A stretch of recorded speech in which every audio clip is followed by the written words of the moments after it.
வன்னி மரம், பாதிரி மரம், இதுவும் அப்படித்தான். ஒன்று நினைத்து கொண்டிருந்தாலே நமக்கு பலன் கொடுக்கும். வன்னி மரம், பாதிரி மரம் என்பது பார்த்தால் போதும், இல்லை தொட்டால் போதும். அதேபோல் இன்றைக்கு சீதலா தேவி அவர்கள் இந்த நாள் தான் தனக்கு நல்ல நாள், இந்த நாள் தான் தீய நாள் என்று பக்தர்களுக்கு ஒதுக்கி கொடுக்கவே இல்லை. அனுதினமும் நீங்கள் எழுந்து ஓம் ஹ்ரீம் நம சீதலாய நம, நம சீதலாய ஹ்ரீம் ஓம் என்று உங்களால் அதிகபட்சம் எவ்வளவு தூரம் கூற முடியுமோ அதை கூறி வந்தாலே போதும். உங்களுக்கு அன்றாட இருக்கக்கூடிய நோய் நொடி, கடன், வறுமை, பிரச்சனை, எதிரிகளால் தொல்லை எதுவுமே இருக்காது. நீங்கள் எதுவுமே செய்ய வேண்டாம். நேராக கோயிலுக்கு வாருங்கள், சுவாமியை வலம் வாருங்கள், குருஜி அவர்களிடம் சென்று உங்களுக்கு என்ன குறை என்று கூறி பாருங்கள். அடுத்த நொடி, அடுத்த நிமிடம் அந்த அம்பாள் உங்களுக்கு கண் திறந்து உங்கள் வாழ்க்கையில் எல்லா விதமான நற்பலன்களையும் கொடுப்பாள். யாதுமாகி நிற்கின்றாள் என்று பாரதி தான் பராசக்தியை கூறுவார். இங்கு இந்த குபேரன் நகருக்கு உங்களை அவர் வரவழைத்திருக்கின்றார் என்றால், குபேரனே நீ நகர், நான் அம்பாளை பார்க்க வேண்டும் என்று கூறும் பொழுது அந்த செல்வம் மட்டுமல்ல, உங்களுக்கு அறம், பொருள், இன்பம், அழியாத புகழ் அனைத்தையும் கொடுக்கக்கூடியவள் சீதலா. அந்த சி என்ற எழுத்தை அழகிட்டு பாருங்கள், இச் பிளஸ் இ என்று வரும். அப்பொழுது சீதலா ஈதலால், ஈதலால் அவள் சீதலாவாகின்றாள். நமக்கு எது வேண்டும் என்று நாம் அவளிடம் கேட்கவே வேண்டுவதில்லை. அவளுக்காகவே தெரியும் யாருக்கு எதை கொடுக்க வேண்டும் என்று அவள் தவறாமல் வழங்கி வருகின்றாள். அவள் ஒரு கலியுக கற்பக தரு. நீங்கள் இனிமேல் வரக்கூடிய காலங்களில் ஞாயிற்றுக்கிழமையோ பௌர்ணமி தினமோ வெள்ளி செவ்வாய் என்று எலுமிச்சம்பழம் மூடியை எடுத்துக்கொண்டு நீங்கள் கோவில் கோயிலாக அலைந்து உங்கள் நேரத்தை தயவு செய்து வீணடிக்க வேண்டாம் என்று உங்கள் தாழ் பணிந்து வேண்டிக் கொள்கின்றேன். சீதலா தேவியை பற்றி என்னுடைய நண்பர்கள் இந்த பகுதியில் இருப்பவர்கள் மிகவும் பிரசித்தமாக கூறுகின்றார்கள். எத்தனையோ எப்படியோ என்று நான் நினைத்துக் கொண்டிருந்தேன். எத்தனையோ திவ்ய கஷேத்திரங்கள் எல்லாம் சென்று காசு பணம் செலவழித்தும் எனக்கு கிடைக்காத மன நிம்மதியும் தீராத உடல் குறியும் இங்கு நீ கூறியதால் வந்தேன், உடனே தீர்ந்து விட்டது என்று கூறுகிறார்கள். குருஜி அவர்கள் கொடுக்கக்கூடிய ஒரு எலுமிச்சம் பழத்திற்கு அத்தனை மகத்துவம் இருப்பதாக என்னுடைய தோழிகள் கூறுகிறார்கள்.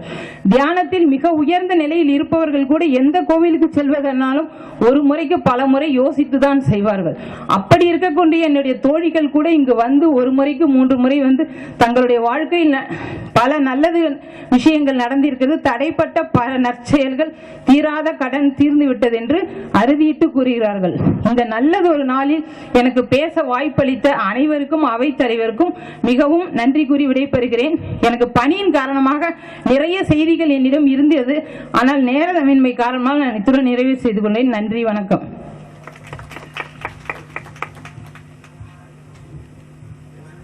அன்பு சகோதரி தங்கம் அவர்கள் மிக அற்புதமாக பேசினார்கள். அதில் அவர்கள் இந்த நம்பிக்கை பற்றி குறிப்பிட்டார். அதான் ரொம்ப ரொம்ப முக்கியம். அதுதான் ஸ்ரத்தா என்று சொல்வார்கள். யா தேவி சர்வபூதேஷு ஸ்ரத்தாரூபேண சம்ஸ்திதா நமஸ்தஸ்ஸை நமஸ்தஸ்ஸை நமஸ்தஸ்ஸை நமோ நமஹ என்று தேவி மகாத்மியம் சொல்லுகிறது. அதாவது இந்த ஸ்ரத்தா ரொம்ப முக்கியம். அந்த நம்பிக்கை தான் முக்கியம். குருவிடத்தில் நம்பிக்கை வைக்க வேண்டும். அந்த குருவிடத்தில் வைக்கிற நம்பிக்கையினுடைய பயனாகத்தான் அம்பிகையிடத்தில் நம்பிக்கை வருகிறது. அதன் பயனாக அம்பிகை நமக்கு எல்லாவற்றையும் வழங்கி கொண்டிருக்கிறாள். அற்புதமாக சொன்னார்கள். இந்த சீத்தளம் என்று சொன்னாலேயே குளிர்ச்சி என்று பொருள். இந்த சீத்தலா தேவி வருகிற பொழுதே எப்படி வந்தாலும் சொன்னால், சிவபெருமானுடைய சடையிலே இருக்கக்கூடிய சந்திரன், அவருடைய சடையிலே இருக்கக்கூடிய இன்னொரு கங்கை, சீத்தள ஹோத் சரீர, இந்த கங்கையை நினைத்தாலேயே உடம்பு புனிதமாகும். அப்படி இந்த இரண்டும் இணைந்துதான் குளுமையாக வந்தது. இந்த அம்பிகை நிலத்தில் ஈடுபடுகின்ற பக்தர்களே மிகச் சிறந்தவர்களாக கருதப்படுவர்களுக்கு பட்டாரகர் என்று பேர். இதற்கு முன்னாலே ஒரு பட்டாரகர் இருந்தார். அவருக்கு குரோத பட்டாரகர் என்று பேர். அவருக்கு ரொம்ப கோபம் வரும். துர்வாச முனிவரை பற்றி நீ கேள்விப்பட்டிருக்கேன். ஆனால் இப்போ ஒரு பட்டார் நமக்கு கிடைச்சிருக்காரு. அவர் ரொம்ப குளுமையான பட்டாரகர், சீத்தளா பட்டாரகர். அதனால ஒருவேளை அந்த பட்டாரகர் தான் இப்பொழுது இந்த நமக்காக வேண்டி சீத்தள பட்டாரகராக வந்திருக்கிறாரா என்னும் அது அம்பிகைக்கு தான் தெரியும். எனவே அந்த வகையில் ரொம்ப அழகாக தங்கம் அவர்கள் சொன்னார்கள். அம்பாள் ஆதி அந்தம் இல்லாதவள். அவளுடைய முடிவையும் உங்களுக்கு தெரியாது, அவளுடைய முனையும் உங்களுக்கு தெரியாது. அப்படி முதலும் முடிவும் நமக்கு தெரியாத வகையிலே எங்கும் பறந்திருக்கிற அந்த பராசக்தியை ஒரு அந்தாதிக்குள்ளே 100 பாடல்களை அடக்கியவர் நம்முடைய அன்புக்குரிய சகோதரர் சுவாமிநாதன் அவர்கள். இப்பொழுது அந்த அம்பிகை அந்தாதி பாடிய அந்த அற்புதமான கவிஞர் இப்பொழுது அம்பாளை பற்றி உங்களிடத்திலே பேச வருகிறார். அவரை வருக என்று அன்போடு அழைக்கிறேன்.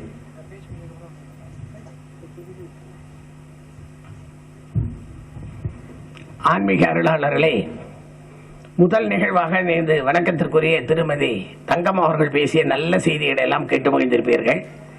இரண்டாவதாக அந்தாதி கவிஞர் பேசுவதற்கு இடையில் என்னென்ன நிகழ்ச்சி நடக்கும் என்பதை இறைவன் தான் முடிவு செய்கிறான்.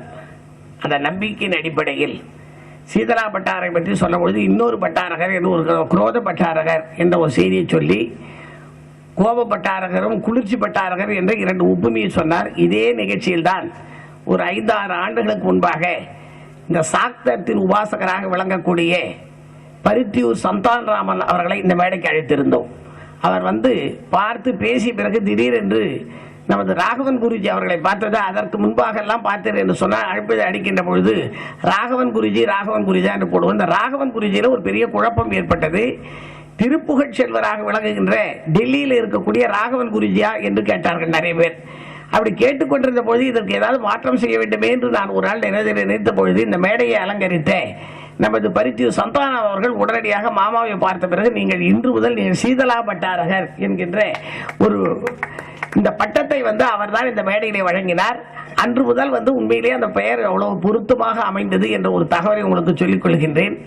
அதற்கு பிறகாக அந்தாதி எழுத வேண்டும் என்று மாமா படித்த பொழுது ஒரு பாடல் என்னிடத்தில் கேட்ட பொழுது நான் சொன்னேன் 100 பாடலே எழுதி தருகிற ஒரு அன்பரை உங்களுக்கு அறிமுகப்படுத்துகிறேன் என்று சொல்லி நமது வணக்கத்திற்கு சுவாமிநாதன் அவர்கள் சொன்னவுடன் மறு ஆண்டு ஒவ்வொரு ஆண்டுக்கு நாங்கள் நினைத்து பார்த்தோம் இந்த அம்பிகை பேரில் ஏதேனும் ஒரு பாடலை புனைந்தால் நன்றாக இருக்கவே பக்தர்கள் படிப்பதற்கு என்று நினைத்த பொழுது 2வது ஆண்டிலே சீதலா பஞ்சரத்னம் என்று நான் ஒரு 5 பாடல்களை பாடினேன். அதற்கு அடுத்து 3வது ஆண்டிலே சீதலா நவரத்ன மாலை என்று சொல்லி கவிஞர் ராமூர்த்தி அவர்கள் பாட அதற்கு பிறகு அவர்கள் கவிஞர் பொன்னி அவர்கள் தொடர்ந்து நிறைய அன்பர்கள் பாடிக்கொண்டே இருக்கிறார்கள். நூல்கள் வெளியிட்டுக் கொண்டே இருக்கிறது.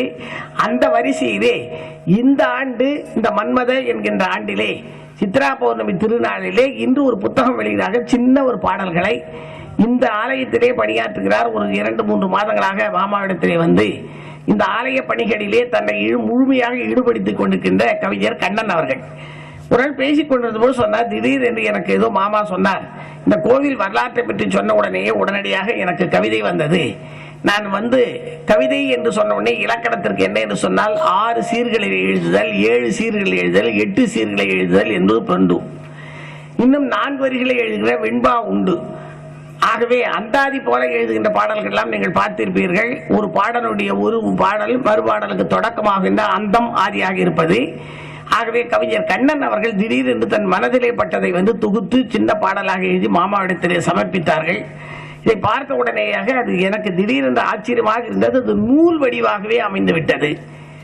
ஆகவே அந்த சின்ன பாடல்களை எல்லோரும் படிப்பதற்காக இப்பொழுது அந்த சின்ன சிறிய நூலினை நமது வணக்கத்திற்குரிய நமது சீதலா பட்டாரகர் என்று எல்லோரும் அன்பாக அழைக்கப்படுகின்ற நமது ராகவன் குருஜி அவர்கள் அந்த நூலை வெளியிட முதல் பிரதியினை இந்த கருத்தரங்கிற்கு தலைமையேற்று நடத்துகின்ற நமது முத்துகிருஷ்ணன் அவர்கள் அதை பெற்றுக் கொள்ளுமாறு இந்த நிகழ்ச்சிக்கு பிறகு அந்த கவிதை படிக்கப்படும்.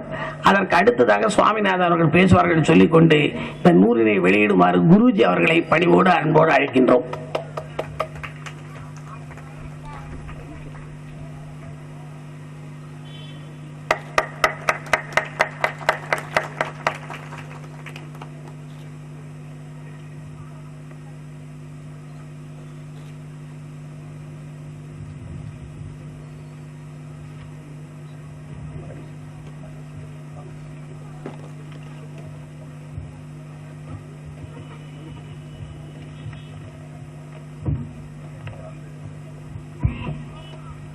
இந்த இனிய மாலை வேளையிலே இங்கே குழுமியிருக்கும் இறை அன்பர்களே, இம்மன்றத்திலே வீற்றிருக்கும் தமிழ் ஆன்றோர்களே, சான்றோர்களே, உங்களுக்கெல்லாம் பணிவான என் வணக்கத்தை கூறிக்கொண்டு நம்மையெல்லாம் காத்து ரட்சிக்கும் மகாசக்தி சீதலாவின் பாதம் வணங்கி தேவியின் திருவுருவாக நேத்திர வீக்ஷணத்தால் ரட்சித்து வரும் குருவின் ஆசியுடன் இந்த பக்தி பாமாலையை 30 பாடல்கள் எழுதி சமர்ப்பிக்கின்றேன்.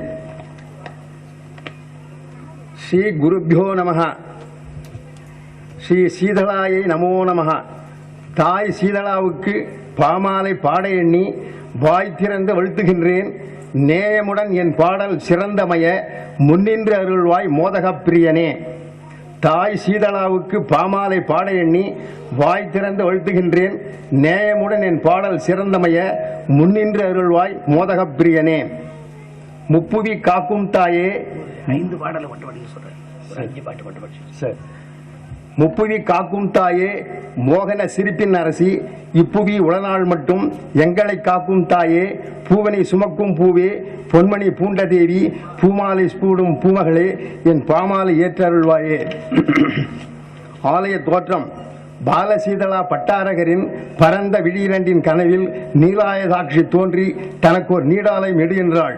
2002ஆம் ஆண்டில் இனியதோர் நிகழ்வு ஒன்று கருக்கொண்டு காட்சி தந்தது. கோயிலும் உருக்கொண்டு உயர்ந்து நின்றது. நலங்கொள் வருடம் சித்திரபானுவில் நல்ல ஆணித்திங்கள் உத்தர பல்குனி நாட்கோளில் மிக நல்லதோர் நாள் பார்த்து இக்கோயிலுக்கு குடமுழுக்கிட்டு குத்துவிளக்கு ஏற்றி கோலமிகு சீதளாவை கொலு பீடம் ஏற்றி கும்பிட்டு நல் பூஜைகளும் செய்தார் புண்ணியனார்.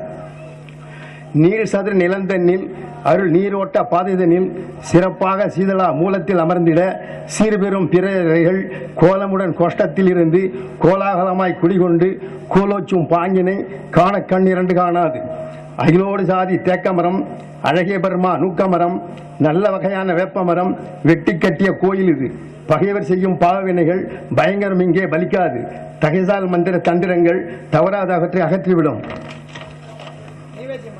குடமுழுக்காட்டி முடிந்தவுடன் கூரியகருடன் சுற்றியவுடன் குடைந்தது வானம் குழைவாய் நுழைந்தது மின்னலும் நூலாய் பொழிந்தது மழையும் புயலாய் குறைந்தது வம்மை சீற்றம் பறந்து நிறைந்தது பக்தி மனம் நிம்மதி எங்கும் நிறைந்ததுவே. நீண்ட நெடிய தூரமில்லை இந்த தெய்வ திருக்கோயில். நீண்ட தூரம் நடக்க வேண்டாம். நீடாலயம் இங்குதான் உள்ளது. ஆண்டுகள் ஒரு 13 ஆனாலும் ஆண்டுகள் அநேகமானது போல் சாநித்தியம் இங்கே தங்கி இருந்து காக்கின்றது. தெய்வ தரிசனம் விரிதாமர இதழ் விரிக்கும் ஏத்தகு மலர்மிசை பெரிதாக தவியேற்றம் பெருமைசேர் பொன்மகளே ஆழிசூழ் உலகையெல்லாம் அருளாட்சி புரிந்து கொண்டு சூழில் துன்பம் துடைக்கும் சீதளா நின் சீர்கடல் போற்றி. பார்த்த ஒரு நிமிடம் பரவசம் பாய்ந்து வரும். கூர்த்த விழியருளால் குறைகள் யாவும் தீர்ந்துவிடும். முயன்று 3 தரும் சீதளாவை முடிநிலவில் தரிசித்தால் வியத்தகு விளைவுகள் தாமே விளைந்திடும். உண்மைதானே. கூறிய விழியிரண்டால் குறுகுறு பார்வை கொண்டாள். சீரிய கரம் ஒன்றில் சீத தாமரை கொண்டாள். செம்மைசேர் சிறந்தண்ணில் சீரமுறு நாகம் கொண்டாள். சீதளா என பெயர் கொண்டாளே சிறப்பாய் நம்மை காப்பவளே.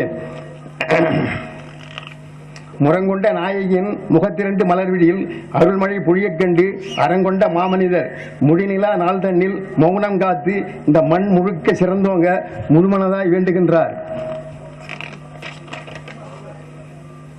6ஆம் அறிவுக்கு மேலே ஒன்றை அறிந்தவர் அறிந்து கொண்டதை புகழ்பவர் அனைவருக்கும் அதை புரிய வைப்பவர். புண்ணியன் சாக்த சிரோன்மணி சீலனே சத்தியம் தோய்ந்த மனத்தவா சாதனை படைக்கும் திறத்தவா சீதளா தெய்வ திருவுருவே வாழ்கவே. நொந்திடம் திரிதான் நன்றாய் தந்திடம் ஒளிதான் தினம் உந்திடம் மந்திரம்தான் புத்தியில் உறைந்திடம் தினம் வந்திடம் பக்தருக்கு ஒரு சிந்திடம் சொல்தான் அமைதியை தந்திடம் வெந்திடும் சொற்களை தந்திடாத குருவே வாழ்கவே. மனங்களில் உரத்தை ஏற்ற கரங்களில் காப்பு கயிர் வரங்களை பெற்று வாழ வாய்முணுக்க மந்திரம் இல்லை என்னும் வறுமையை நீக்கி இளங்கிடும் கவலை போக்கி செல்வத்தை சேர்க்க ஓர் எந்திரம். இவை சேமத்தை சேர்க்கும் உண்மைதானே. மோனத்தில் சில காலம் தியானத்தில் சில காலம் பேசிய சில காலம் பேச்சற்று சில காலம் யோகத்தில் சில காலம் ஏகாந்தமாய் சில காலம் தியாகமாய் சில காலம் அந்த தியாகி வாழ்வது நம் காலம். முடிநிலை முகத்தில் வைத்த மோகனின் தங்கையே நீ முரத்தினை சிரசில் கொண்டாய் மூவுலகும் ஆளுந்தாயே தேகத்தில் குளிர்மை கொண்டு நேயத்தை விழியில் வைத்தாய் தீவினை கலைந்தருள்வாய் தேவியே சீதளாவே. நேரமின்மையால் ஒரு பக்கத்திற்கு 2 பாடல் மட்டும் படித்து முடித்துக்கொள். அடித்து அனலிட்டு மலர்த்து வடித்து எடுத்தால்தான் பொன் ஒளிரும். கடித்து கருமினை கண்டகர நூறு இடித்து எடுத்தால்தான் இனிக்கும். அடித்து துவைத்து கசைக்கு மடித்து பிழிந்தால்தான் துணி வெளுக்கும். எடுத்த பிறகு இதுவே என்பதால் இன்பத்தை அளிப்பாய் தாயே. வஞ்சமற்ற அதாவது சீதளாவுடைய பிரார்த்தனை வஞ்சமற்றோர் வரவு வேண்டும் தீய வழி சுட்டாதார் உறவு வேண்டும் நெஞ்சத்திற்கு நடுநிலை வேண்டும் நல்லதோர் நிழலில் நிற்க வேண்டும் தஞ்சமென அடைந்திட நமக்கு தக்கதோர் குருவும் வேண்டும் விஞ்சிடும் அகந்தையன் என்றாய் வீழ்த்திட மனமும் வேண்டும். இதனுடைய பலஸ்ருதி பழுதில்லா இந்த பக்தி பாமாலைதனை பக்தியுடன் படிப்போர் நமக்கு சீதளா வளமெல்லாம் தருவாள். வாழ்வர்தாம் நெடுநாள் தாமே வையத்தில் இன்பமுடனே வாழ்த்துகின்றார் குருஜியும் வஞ்சமுல்லா நெஞ்சமுடனே. நன்றி, வணக்கம். நமது வணக்கத்திற்குரிய கண்ணன் அவர்களுக்கு நாம் நன்றி பாராட்டு தெரிவித்துக் கொள்வோம். எல்லோருடைய கையிலேயும் சின்ன நூலானது உங்களுக்கெல்லாம் அன்பளிப்பாக வழங்கப்பட்டிருக்கிறது. இது அனுந்தோறும் ஏதாவது ஒரு பாடலையாவது படித்து நீங்கள் மனனம் செய்து அம்பிகை திருச்சன்னதிக்கு முன்பாக வருகின்ற பொழுது சொன்னாலே, ஏனென்று சொன்னால் ஆலயத்து வருகின்ற பொழுது இறைவனுக்கு மிக மிக பிடித்தது நீங்கள் செய்கின்ற நிவேதன பொருள்களோ இல்லை தேங்காய் பழமோ புஷ்பமோ இவைகளெல்லாம் விட மிகச் சிறந்தது விளக்கிட்டார் பேரு சொல்லின் மீனிறி ஞானமாகும் அழைப்பிலா கீதம் சொன்னார்க்கு அடிகள் தாம் அருளுமாறே என்று சொல்கிறார். இந்த கீதம் பாடல்களை பாட பாட இறைவன் அம்பிகை மகிழ்ந்து உங்களுக்கு வரம் தருவதற்கு காத்து கொண்டிருக்கிறாளாம். ஆகவே இந்த பாடல்களே ஒன்று ஏதாவது சொல்ல வேண்டும் என்று சொல்லிக் கொள்கிறோம். ஆகவே தான் இந்த இதிலே சோடச நாமாவளி என்று சொல்லி நமது ராகவன் குருஜி அவர்களுக்கு ஒரு முறை 16 நாமாவளிகளை எழுதினோம்.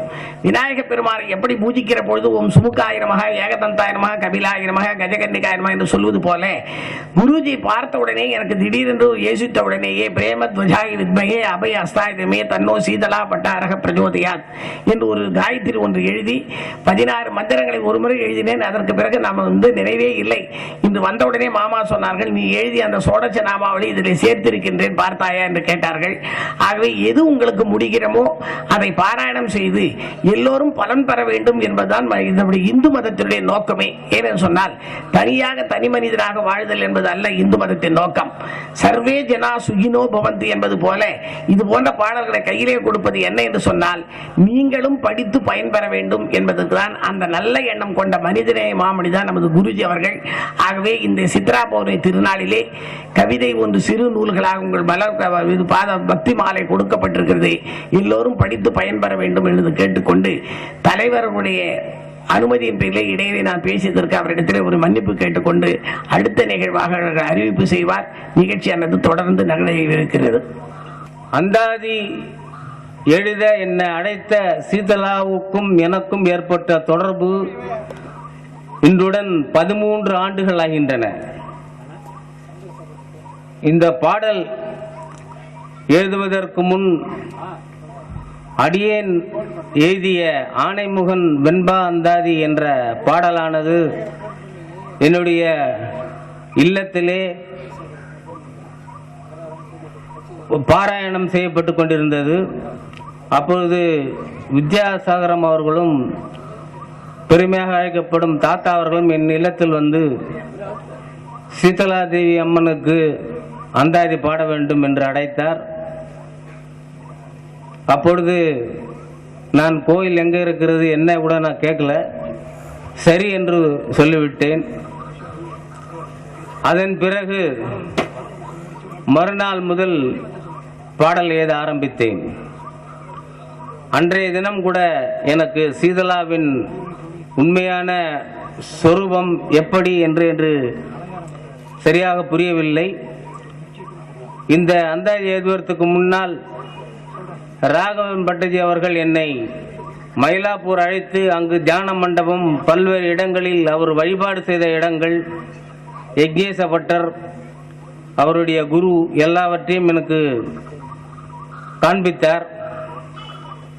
சாலையம்மன் கோயில் முதலாக மயிலையில் அமைந்துள்ள சில அற்புதங்கள், இரவில் நடைபெறும் தொடர்ந்த சீதலா ஜபம் இவற்றையெல்லாம் என்னிடம் சொல்லிக் கொண்டிருந்தார். அதன் பிறகு வந்து பாடல் எழுத ஆரம்பித்தேன். அப்பொழுது இன்றைய தினம் சித்ரா பௌர்ணமி அன்று இந்த கோயிலுக்கு வந்து அமரும் பொழுது சீதலாவின் உண்மையான சொரூபமானது யக்ஞேச குரு பட்டர் பக்கத்தில் என்று படமாக வைக்கப்பட்டிருக்கிறது. இங்கு வந்து காலை அமர்ந்தவுடன் முதலில் அவருடைய அலங்காரத்தை அழகாக எழுத வேண்டும் என்ற எண்ணம் ஏற்பட்டது. அந்த பாடல் நான் இப்போது படிக்கிறேன். கட்டளை கல்வித்துறையில் அமைந்த பாடல் இது.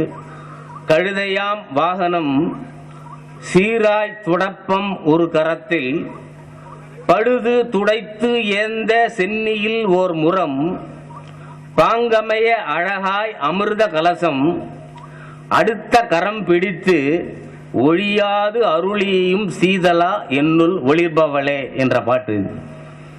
இன்றைய தினம் காலையில் அபிஷேகம் நடந்து கொண்டிருந்த பொழுது இந்த பாடல் இந்த கோயிலில் திருத்தலத்தில் எழுதப்பட்டது.